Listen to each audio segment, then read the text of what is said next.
Good morning to friends of the Museum of South Texas History and really to anybody around the world who may be tuning in to our edition, our July 2021 edition of Museum Pláticas. My name is Francisco Guajardo. I am the Chief Executive Officer of the museum. And today is really a day that I think pushes my emotional makeup in so many different ways. Because we have an old friend who will be with us today. Her name is Dolia González. So Dolia is famous in her own right because she's been extraordinary as a citizen of South Texas. But Dolia also is a mother of the world in many ways because she is the mother of Freddy González, the late Sergeant Alfredo González. And so we will have a conversation with Dolia González today. And so she is at the museum today. And so it's always an exciting day when she comes into the museum because she's got a bit of a rock star status around here. And so everybody loves Dolia González.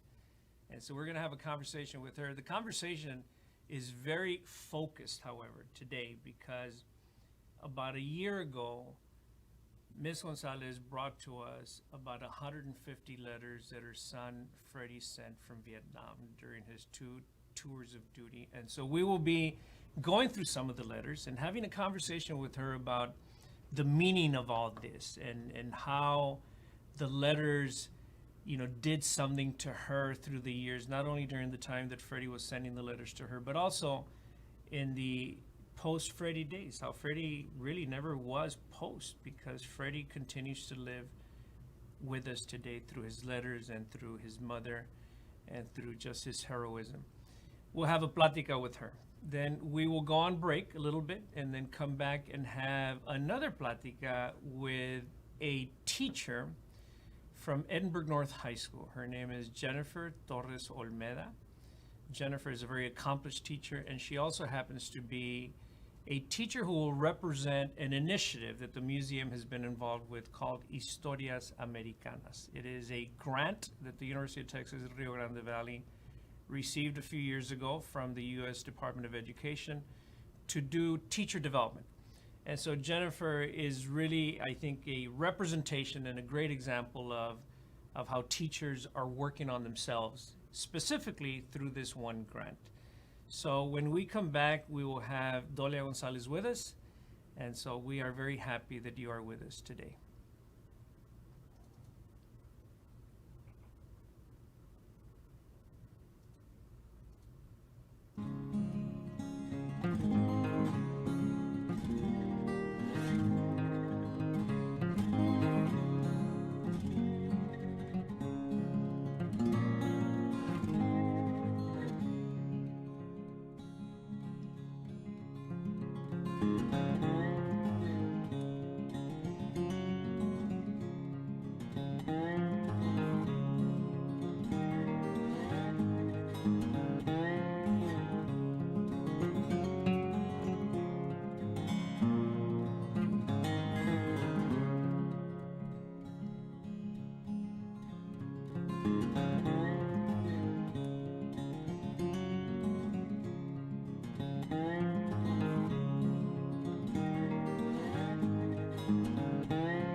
Okay. So, Dolia González joins us in the studio today. Dolia, how are you? Good. You're doing well? Doing well. So, you told me just a while ago that you will be turning 92 years today. 92 the 18th of August, 1929. 1929. Qué bendición, ¿verdad? Vale más que lo creas porque when my mother passed away at the age of 83, when her year came around, I said, and I said, oh my God, when I'm 83, I'm going to go with my mom. But my mom still has me living here. When you were born in 1929, where were you born? In Edinburgh. Where in Edinburgh? On Stubbs Street. On Stubbs? ¿Dónde está esa calle? Yeah. But was it on West Stubbs or East Stubbs? It was on East Stubbs. East Stubbs. I was born there in my grandmother's house, my daddy's mother. Uh-huh.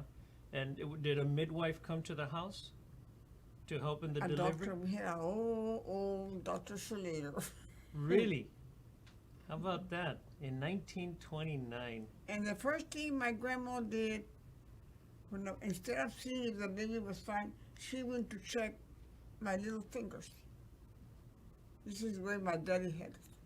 And I'm the only one of the family that had them this crooked. You were born with crooked fingers? Crooked, you can see them right there. How about that? In fact, this one got hung in the door the other day. Oh my God, it hurt, but it's okay. When you gave birth to your child, Freddie, who checked his fingers? My mom. Did he have crooked fingers? A little, yeah. Not as crooked as mine. Mine are period crooked. Wow. And when we used to work in the field with a shovel, my little finger would be all day this way. And I didn't want to go to sleep. So, we wanted to bring you in. I mean, it's always a treat when you come to the museum, but we wanted to bring you in today because we wanted to have a conversation with you, a plática with you about the letters your son sent to you from Vietnam. So I would like to ask you some questions, if I may. Because there was something about Freddie and letter writing that was extraordinary. We have a letter that he sent to you from the cotton fields in Robstown. Yeah. When he was about 14 or 15 years old. What was it about Freddie writing letters when he was such a kid?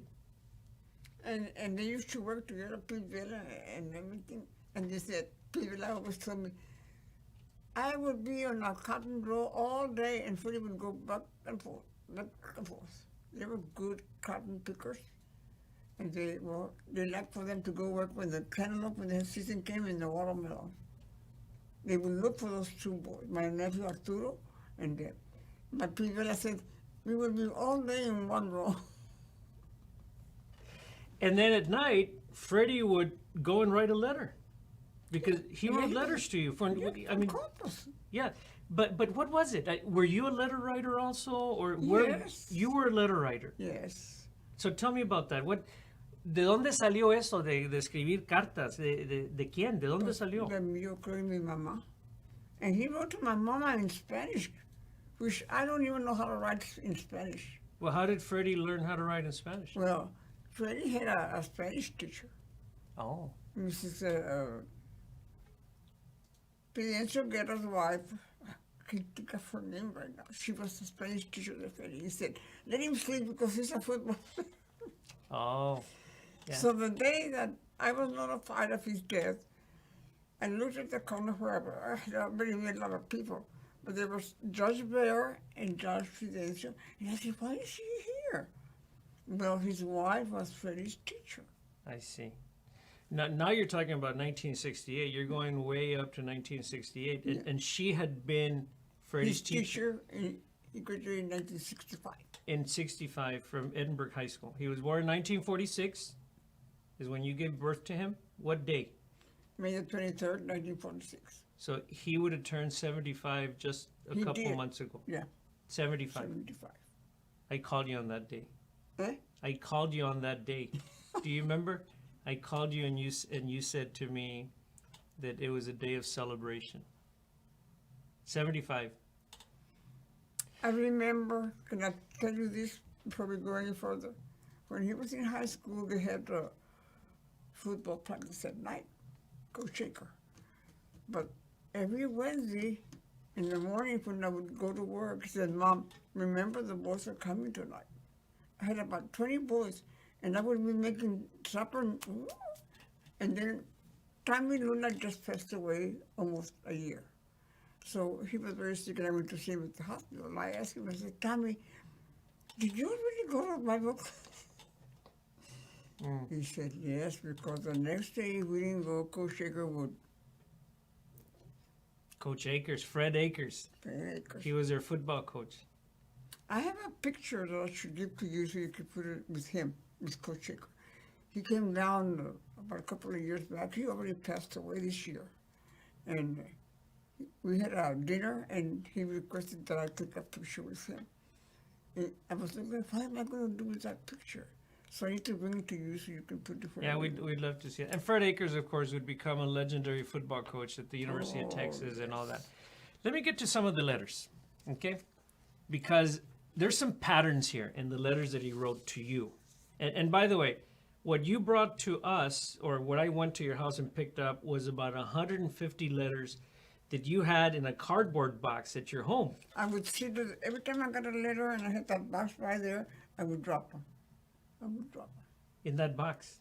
In the little box. And Sometimes I would go back and read them, and I had tears in my eyes.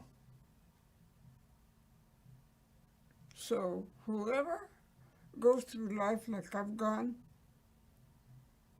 nobody can tell me they can't do it. I did it. By scrubbing floors, babysitting, I raised my son. What was the role the letters had in helping you to do it? He, like when he graduated, he said, Mom, I'm joining the Marine Corps. I said, no. He said, yes. I said, you can go to college and I'll keep on working. No. He says, I'll come back and go to college. Well, he didn't come back. But his spirit still is with me. So he wrote to you. He said, this is in July of 1967, because he began to write immediately in 1965. In fact, one of his first letters was to your mother, his grandmother, that he started in Spanish. And then he tried to apologize. He said, I hope you understand my Spanish. But his Spanish was very clear. Oh, yeah. But he says this, he says, boy, I've been writing letters like mad. He wrote to my sisters, to my mom, and to his friends, his girlfriend. He wrote letters like I don't know what. So he wrote letters to at least 4 different people, probably 5 or 6 different people. If he wrote 150 letters to you, how many letters do you think he wrote to all the other people? I don't know what happened to my mom's letter. Well, you have some of them. I do? You have some of them. We have them, Okay. a few of them. But we just have like maybe, I don't know, like 10 letters to your mother. He must have written many more, because he says, in his letters, he says, I just wrote to grandmother. I just wrote to Aurora, Shorty. Shorty. To Tia Aurora, yes. He would write me and say, Mom, tell my Aunt Aurora that Shorty's okay. Shorty wasn't a letter writer. She's doing fine. They kept in touch. So if he wrote 150 to you, and you just mentioned at least 4 people, he must have written, when he was in Vietnam, 500 letters is my guess. ¿Quién tiene otras cartas? ¿Quién tendrá? Pues no sé, las que de mi mamá, yo no tengo muchas que le escribió a ella. But I know, but when my sister moves around, they store, like when I got home from the hospital, I've been looking for things, well, they threw everything away. They don't know what all that stuff meant to me. There are patterns in there- Freddie's letters. There are patterns. Like, one is that he talked about his letter writing. Another is that he was not happy when people weren't writing to him. I had written him so many letters that he never got. I don't know if they're in that bunch. I thought I'm gonna ask him. If not, I'll look for them. Yeah, we don't have letters that you wrote to him that didn't get there. Yeah, I think I have them somewhere. I have to look for them. In fact, you know what? I don't think we have letters that you wrote to him at all. because those letters would have stayed with him, Yeah. and who knows what he would have done with those. Oh, I mean, he's fighting. they in told Vietnam. me. They told me something that when he passed away, he died. He had a lot of stuff. He carried all that stuff in his. In his back, To big backpack. But they said that this boy from Corpus told me, said, they went in there and took everything he had bought for you. I said, So he wrote a lot. He talked about it, and he talked about, hey, write to me. He would say, another pattern. He loved Edinburgh. Like he used to say, like there's a letter here, 67, where he says, don't forget me down there in Edinburgh. There's another one where he drew a little map of Edinburgh, the map of Texas. And then another one where he said, you know, I went to California, you know, for training, but I would never trade my Edinburgh. What was it about his love for this community that, and he wrote about it? What was it? because the boys, thank God, when he was coming home, they would be at my house before he'd get about 2 or 3 hours before because he got delayed on the flight. Because when I went to Washington to get the Medal of Honor, I asked one of the captains, why are they pulling him off the plane? He says, because he's got a halfway ticket. So if somebody came with a ticket, they would, I said, well, they can have mine. But it doesn't work that way. When you say the boys, so what I'm understanding from you is that he loved Edinburgh because of the people here. He The wrote, coaches, when they came home from, no. the coaches would go, yeah. Oh, yeah. He would do homemade birthday cards for you. Yeah. Homemade, like this one here. Happy birthday to the best mother in the world. What more could a guy ask for? Homemade birthday cards. And then this is when you turn 36, maybe 37. Happy birthday, mother. August 23rd, 1966. Hello, mother, and happy birthday and many returns. How have you been, Mom? I'm just fine. Don't think I have forgotten you. You know, when we did I have to tell you the story because we did 2 workshops with teachers from Edinburgh and teachers from Brownsville on the letters. One teacher said, I need copies of these letters to show to my elementary students because Freddie González is a model for how a child should be with their parents. You know, Mr. Gutierrez is over there in Brownsville now. The superintendent, yes. Yes, he was Yes. so nice to me. Mm. And I need to write him just a little card to keep in touch with him. He said to me, whatever you want from Freddie, let me know. I'll be here with you. And he was. And the Medal of Honor flag is at the administration building. No, the schools love, you know, Freddie. There's no question about that. There's a letter Freddie wrote to you, dated January 26. I'm thinking it may have been the last one, 1968, because Freddie was killed on February 4th. A short letter to let you know. Hi, Mom. A short letter to let you know that I am just fine. I'm going on R&R the 29th of February to Hong Kong. Me and Sam Reina Yeah. are going together. He passed away too. Yes. He died in April In of the April. same year. Same year. The same year. Yes. Yes. He was from Corpus. From Corpus And Christi. there's another boy there in Corpus. I haven't seen him in a long time. Maybe I'll see him this time if I get to go to San Antonio. I don't know if the doctor's going to let me go. But I want to go because I have a good time with him. You should go. You should have a good time. If Dolia González wants to have a good time, you should. One letter before this one. January 24th. Mother, I was shocked to hear that Victor got killed. Yeah. But it's things that will happen in war. Mom, please don't worry about me because I'll come out of this just fine. Remember what I told you before I left, that I would come back all right.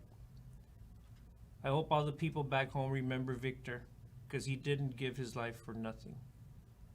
It was in the line of duty. His life was given willingly rather than taken. That's the way I want you to think. I should have brought that Adam so you could. I'm gonna bring it so you can see it. When I went to Washington to see John Conley was the one that tried to stop him from. He said, "You go back and get medical help." He says, "No, I have to go to get my boys." So These are the letters. So this is how we're taking care of them. You know, these are the letters. And I have to tell you that there's so many people interested in these letters, Dolia. So many people interested in these letters. This is what they look like. I just want to show our audience. So Pam, you can get, or yeah, this is what they look like. And so these were the envelopes that Freddie was putting his letters in. Dolia, this has been such a gift. This has been such a gift.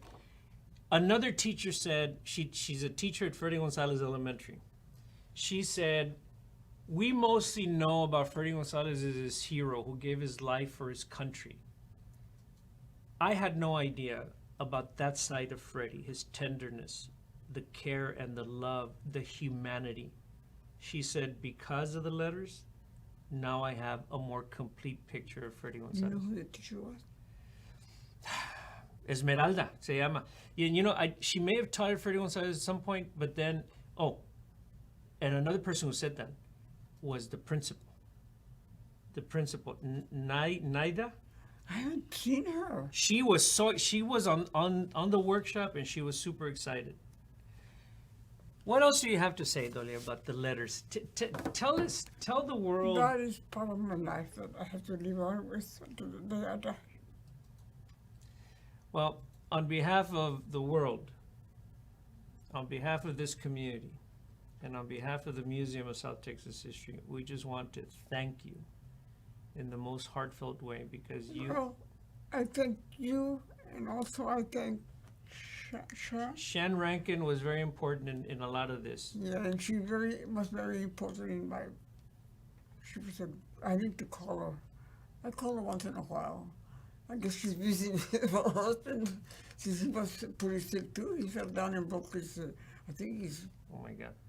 Okay. But now I did it, so I know what it is to go through. I was in the hospital about a month, and I came out fine. But you're looking good, and you sound great.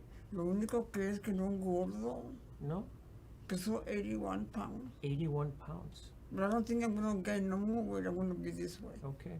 And como 2 or 3 times a day, Yeah. fruta, everything that I make tortilla. Oh, I went back to learn how to make tortillas. At first I couldn't make them. But I don't think you ever weighed any more than 100 pounds in your life No, anyway. I was always a very skinny girl. Yes, yes. Dolia, thank you so much. And it's always You're good welcome. to see you. You always have a home here at the museum. I know. Okay. know. So And I'm I gonna... need to bring that album. I should have Yes, brought it bring, today. bring whatever you have. John Conley when we went to the White House. No, Yes. it was so much fun. You're such a And I good... think he's going to be there in San Antonio, so Okay. if I won't there. So, this is Dolia González. She's an absolute treasure. And, you know, Freddie González, I think, was also such a gift to us. When we come back, we will have a plática with Jennifer Torres Olmeda. You're great.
Texas history.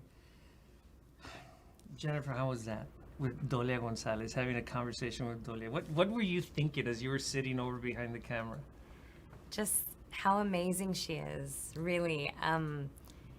It's the most beautiful thing that she's wanting to share her son's legacy and to, obviously to keep it alive and to keep that love of Edinburgh that he had and really highlight that with the community and share that she's willing to share all of that with us.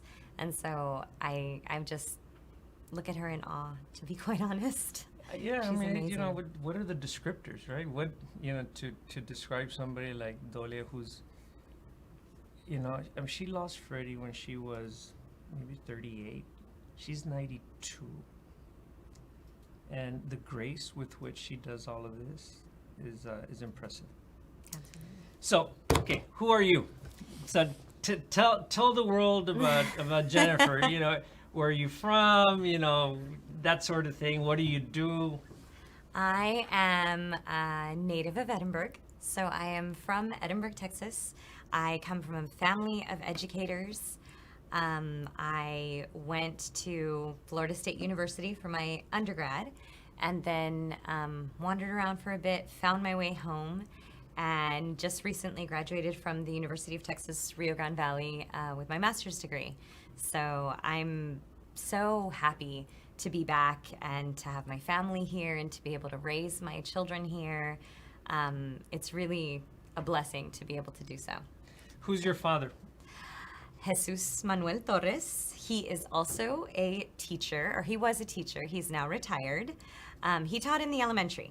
So he is a blast. He has a great time with little kids, and I have a sister. It's just myself and my sister, and I'm the mother to 3 boys. So Dad is finally getting his 3 boys, to play with. So he's over the moon about being able to do that. Where is he from? He's from San Marcos. Well, actually, he's from Reedville, which is right outside of San Marcos, Texas. So he is from there, and he actually was drafted for Vietnam as well, like Freddie.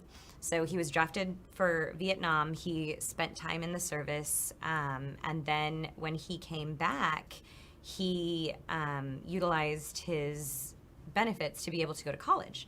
So he went to what was at the time Southwest Texas University, and that's where he met my mom. Oh, and so who is your mom?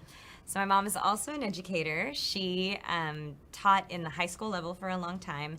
Then she moved on to administration. It's Eva Tristan Torres.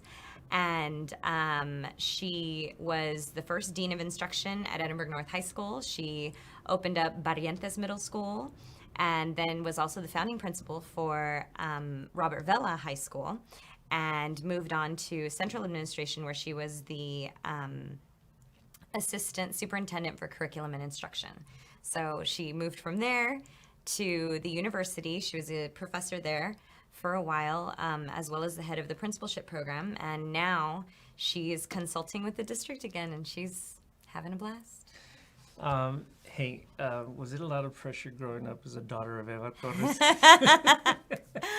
Yes, very much so. My mom's a rock star. So was my dad, obviously. But it was a little difficult, I guess. Not difficult, but just it felt, like you said, there was a lot of pressure because it was always Miss Torres' daughter, not Jennifer. So a lot of people didn't know my name. They didn't know Jennifer. They knew, she's Miss Torres' daughter. Yeah, that's that girl. So it was fun, though. I'm honored to be her daughter. Well, she is so cool that she probably would have been intentional about mitigating a lot of those pressures of a kid growing up, and of your sister as well. Where did you go to high school? Edinburgh North High School. Okay. So it just so happens that you, as a teacher at Edinburgh North now, somehow came into this program. So when I was at the university, one of my colleagues and I wrote a grant that we call Historias Americanas. And so we submitted the grant to the U.S. Department of Education to engage in the professional development of social studies teachers in the Edinburgh School District and the Brownsville School District. And so we promised that if we got the grant, we would do this with about 35 teachers from Edinburgh, 35 teachers from Brownsville, and to do this professional development around two frameworks. One was place-based education, and the other is culturally relevant ways of teaching and learning. And Jennifer becomes part of the group of teachers. And so I'd like to ask you to reflect on the work that you've been involved in through Historias Americanas, because, when I was at the university, I wrote the thing with Maritza de la Trinidad, but then I came to the museum and I wanted to bring the grant to the museum, and the museum is now an essential partner in this. Speak to the experience that you've had. What have you learned? How have you grown or not, or whatever? Well, the program has honestly been just transformational. It's amazing. It's beautiful. I speak in my classes about how we have such a beautiful little microcosm of culture that is unique to this area, that is so rich and vibrant, and that offers us so much cultural capital. We have so much strength in our culture, and there seems to be a strong feeling from a lot of students, a lot of people, well, it's the valley. Well, yes, but it's the valley. That's the way you need to look at it. Not it's the valley. It's the valley. There's so much here. There's so much history, and there's so much beauty here. And honestly, I have to admit, as a student, I was one of those students that was, well, it's the valley.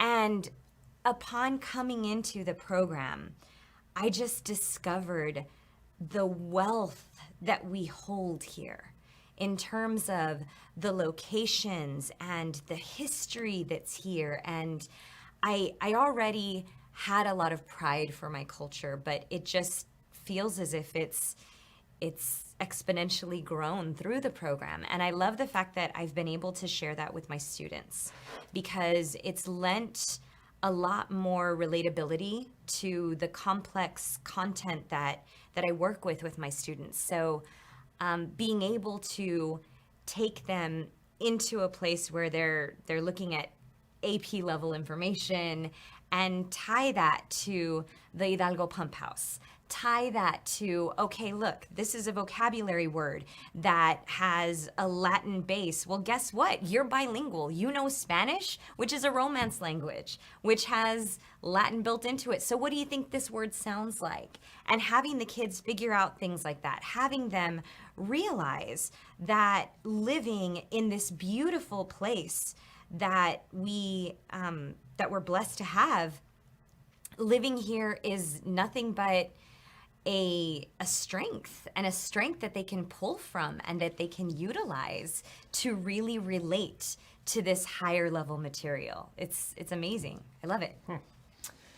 So you seem to bring a blend, just observing though, of a pretty good handle on content and enthusiasm. Right, this is just you. I am known at Edinburgh. I'm known at Edinburgh North as the very loud teacher. So every morning, without fail, every single class period, I stand outside, welcome the kids into the classroom, and as soon as I start class, I close the door. Good morning, ladies and gentlemen. And they're, what? It's first period. What's wrong with you, lady? But that's who I am. And Okay. even the teachers around me laugh because they're like, okay, we're not gonna do that. You can hear her because that's just who I am. And yet, I made an observation at the last workshop we had, which is just in the last couple of weeks when we finished the third year.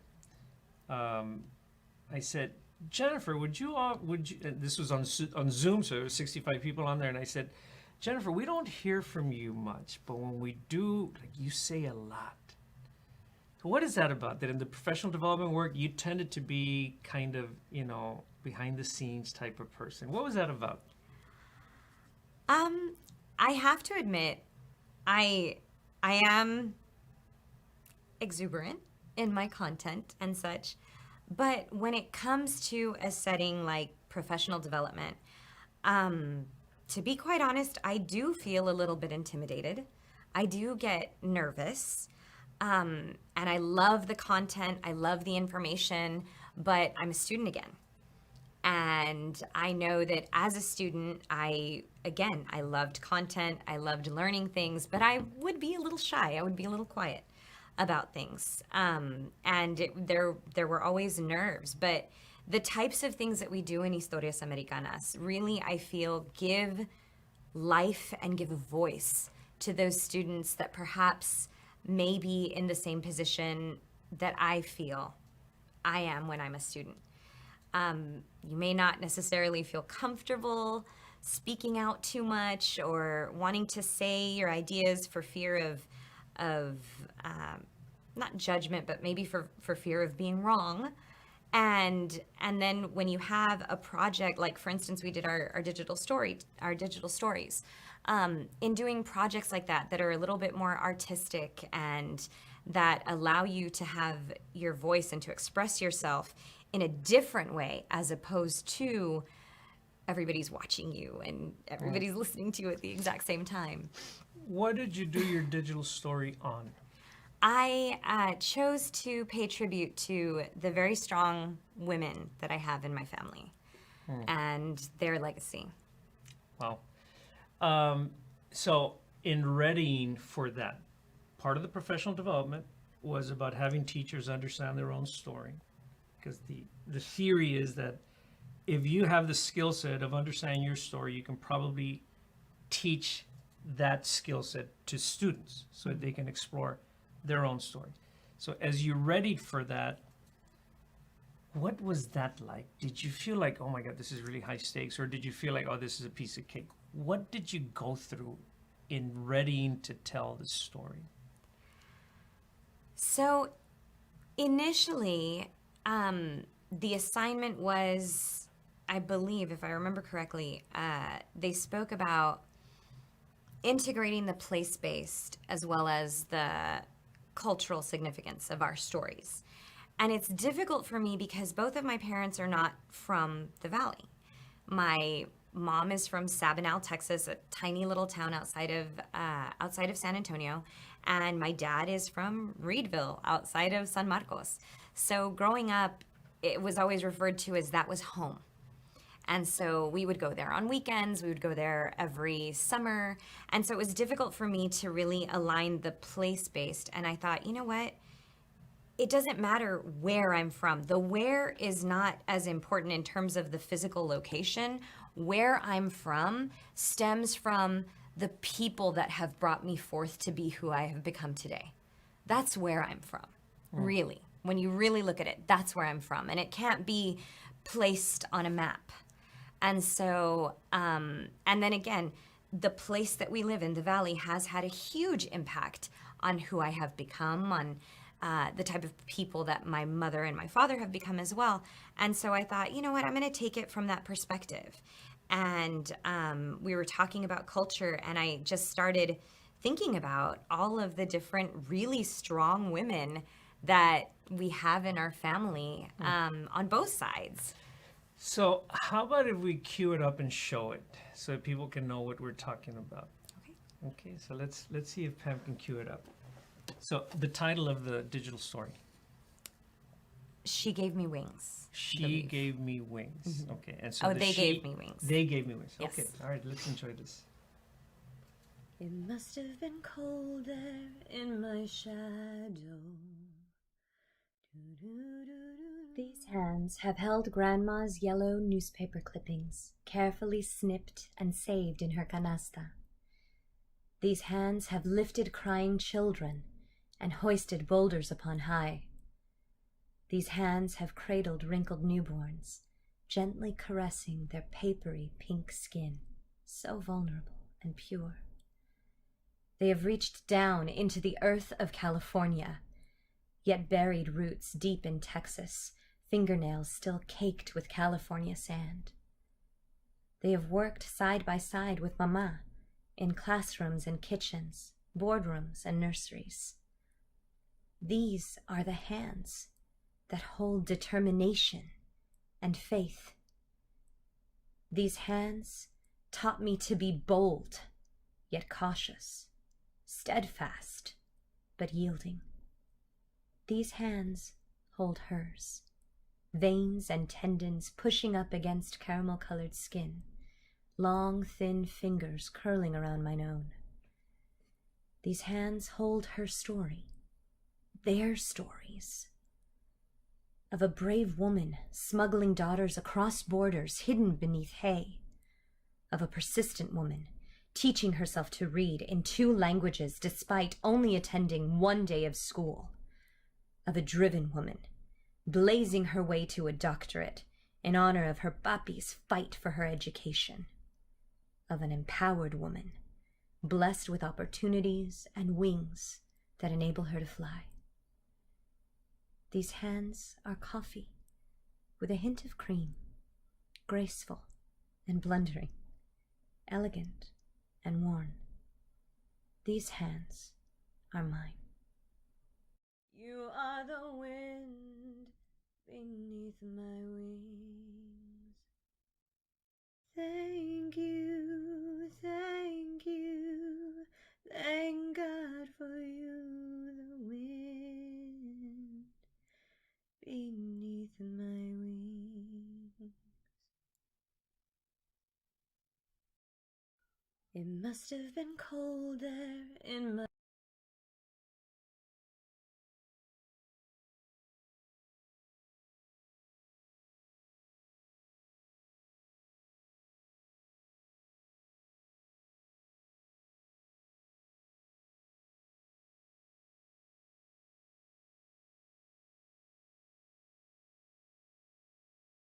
was really impactful this past year.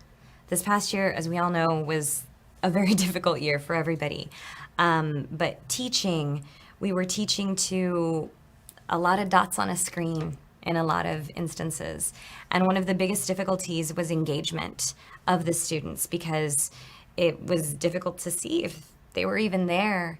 And one of the things that I thought of is I said, you know what, I'm going to show them my video. I'm going to see if they're watching. Hopefully they like it. If they're not, well, that'll be that. And it was amazing because I shared the digital story with them, and it was magic.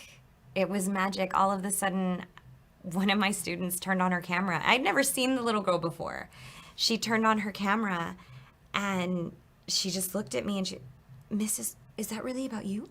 And I said, yes. And all of a sudden, in place of little dots, faces just started appearing. And instead of just little comments in the chat box, people were turning on their microphones and speaking and asking questions and saying, well, Miss, why did you come back to the Valley? And you know, your mom did this. Wow, that's really cool. Well, you know what my parents did, and my parents did this.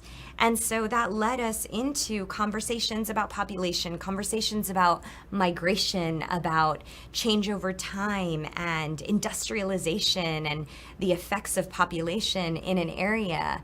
And so it was beautiful because in getting to know myself and being able to have this method and this way of revealing myself to my students through a historical lens, it was amazing because then I was able to capture them and I was able to bring life to something that quite honestly was a digital void at the moment, and it suddenly became just engagement. And I think that that's what something like a digital story can do, is it brings forth a little bit more of the teacher, but it also shows the historical aspect.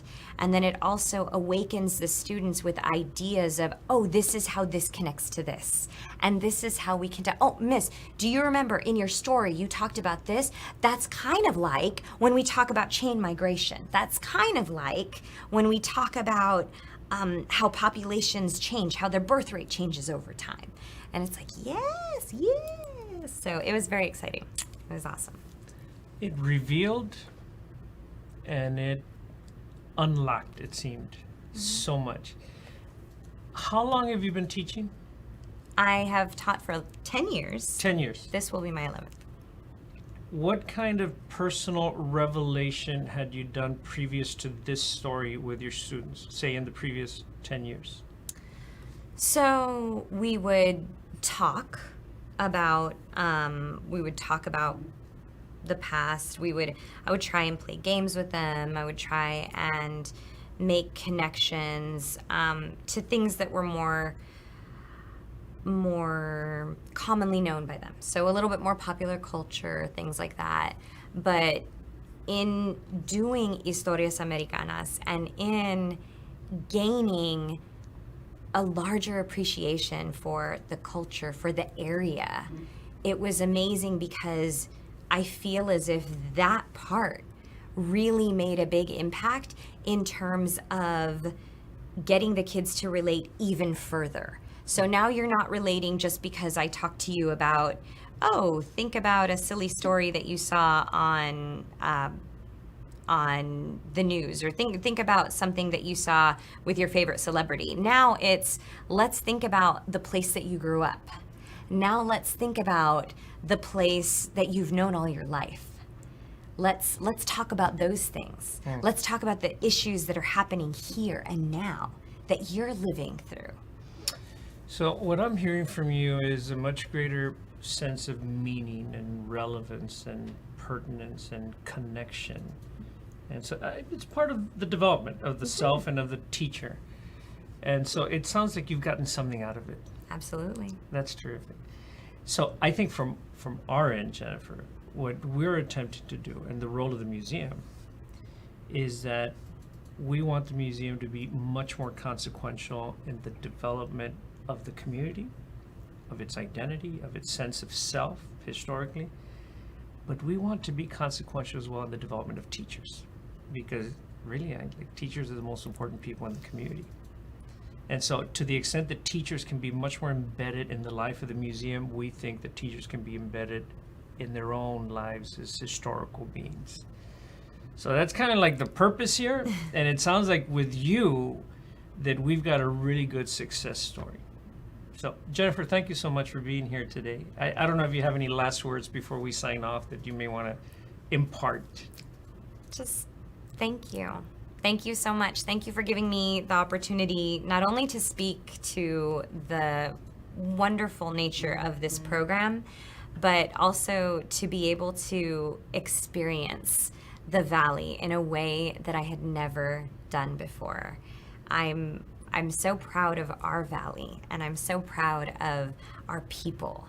And I feel as if this is just one of many more steps that we can take in the future to bring the university, the museum, into our students and into our teachers' lives and into the community.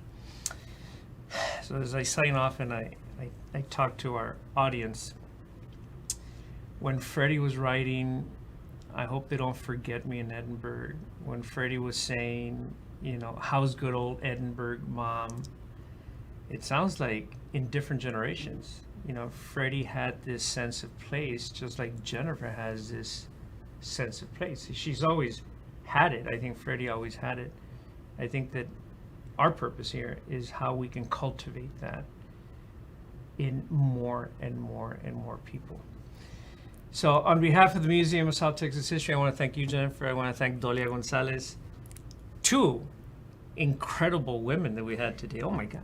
So it was it was such a treat for me, just to be in a Plática with you and with Dolia González. And so we thank you for being part of it as well. And we will see you next month for our next Museum Plática.